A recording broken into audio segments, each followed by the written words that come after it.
Okay, so we're going to roll out some fettuccine for our pasta tonight. So I made one recipe of our pasta dough earlier today, had it saran wrapped in the fridge, let it rest for a few hours. I took it out about a half an hour ago just to kind of let it come to room temperature a little bit. And now it's ready to start rolling. First thing I want to do is, I don't want to try to put all this here, so I'm just going to break it down into smaller pieces. So I'm going to break it down in probably about 6 pieces here. Just makes it a little bit more manageable. Put my knife off to the side. And I'm going to take this. Now I want to take these smaller pieces. It's a little bit sticky, so we're just going to, a little bit of flour. And what I've done here is I've got my pasta maker all set up, attached to the counter. I have it on set in 0. We're slowly going to work our way up to set in number 5. But it's a fairly thin here, so we just want to press this out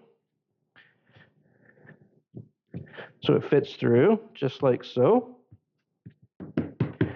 And then I am going to give a little bit of flour in here. Okay. And then we're just going to start rolling it through. If you find there's any really sticky parts, just give it a little touch of flour because we don't want it sticking in here while we're rolling it. So we're starting off at 0. Now I'm going to go through 0 a couple of times. This is just, again, we're going to do a little bit of knead in.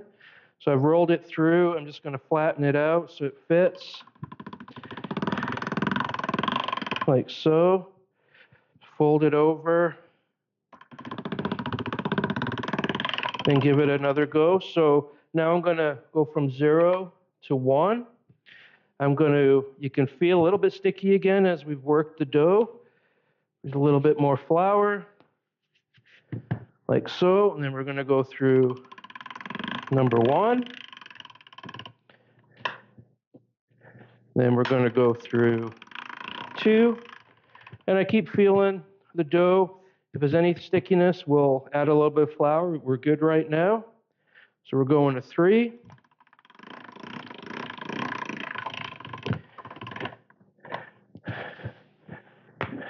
Go to 4. I'm just going to give it another little dust in here.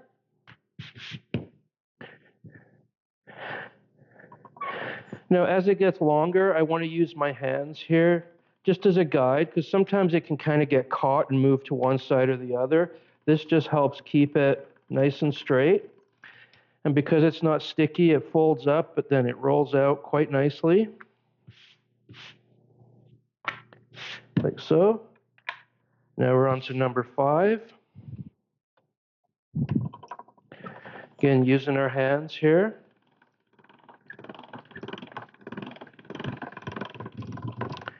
Like so. And then we have some nice rolled out pasta. So you can do this with all of them. I'm going to just do this one for now for the demonstration. Give it another little go. Now you could use the dough like this. You could just take a knife and slice it into pappardelle noodles. You could cut it into sheets and blanch it for lasagna, or use it blanched to roll up for cannelloni. You can make fillings for ravioli and stuff that. So it's a lot you can do with it. Tonight we're making a fettuccine, so I'm going to add the fettuccine attachment here. So this cuts fettuccine, and you can do spaghetti in this one as well. So again, same as we did here, I'm just going to start feeding it. I guess we're going to put this on this side. There we go. That makes it a lot easier. Through. Once it starts, I'm going to put it over this way. And again, using my hands just to guide it through.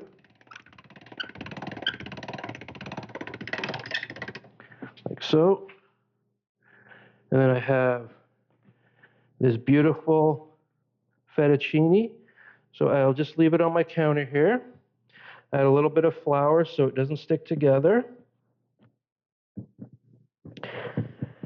And I've got my water on to boil to cook this off. But if you wanted to make this a little bit ahead, just a baking sheet with a little bit of parchment, flour it up. You could put it on there and just let it sit in your fridge for a few hours if need be.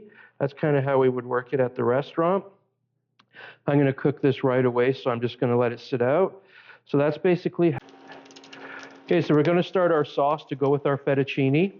So in my pot here, I'm rendering down some pancetta and a little bit of olive oil.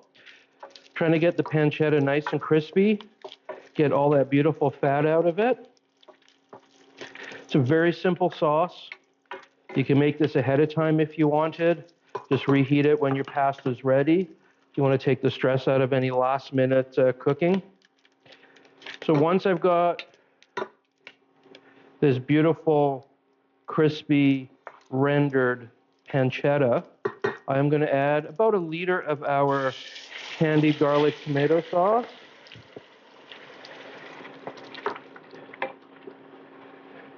Like so. Now you notice I didn't drain any of the fat out of there. We wanted all that fat. And the tomato sauce, we did this video quite a ways back.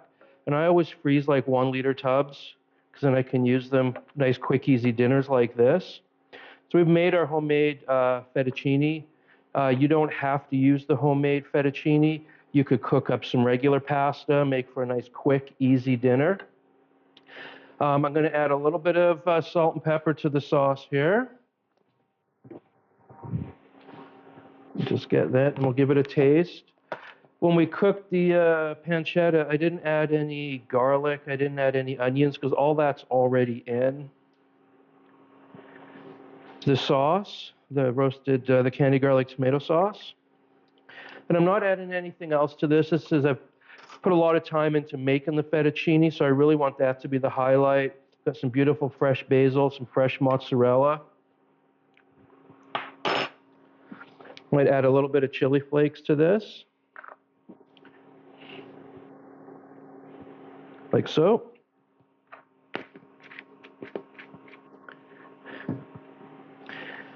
Now I'm just going to turn this down to a simmer. We're going to get our fettuccine into the pot and get that. Okay, so now our pasta is cooked. I've cooked it about 90% of the way because I'm going to add it in here and we are going to cook it in the sauce a little bit more. So we'll bring that over right now. We'll add that in here.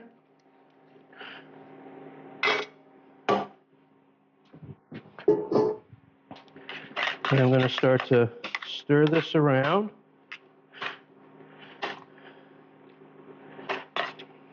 Oh my goodness.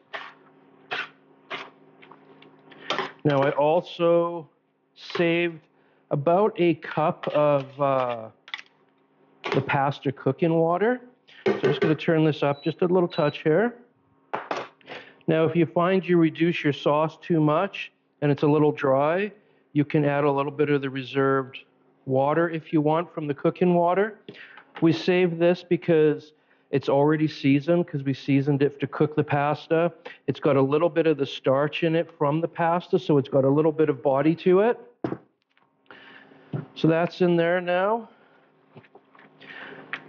And we're not going to do this like way over sauce. This is going to be nicely coated onto the noodles.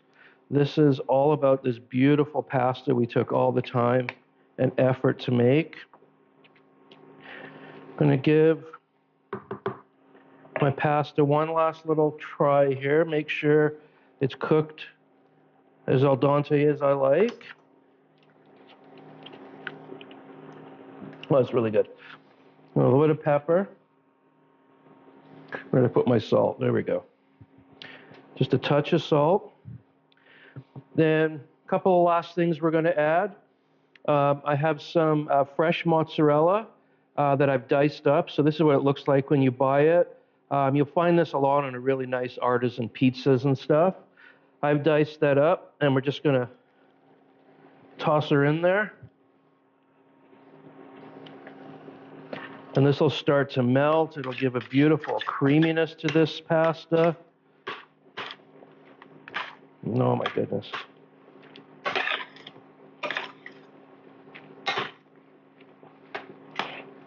Doesn't that look beautiful? Lastly, I love basil, so I always add tons and tons of basil. And that's it. Simple, elegant, homemade, easy.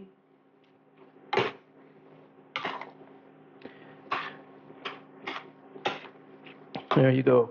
One last little trick. Look at that cheese starting to melt. Anytime I do a tomato sauce, right before I serve it, I give a little splash of extra virgin olive oil. Just brightens up the flavors a little bit. It's a little shine to the sauce. Kind of like the French would add butter to their reductions. We just add that little bit of extra virgin olive oil. Look at that cheese. Oh. And there you go.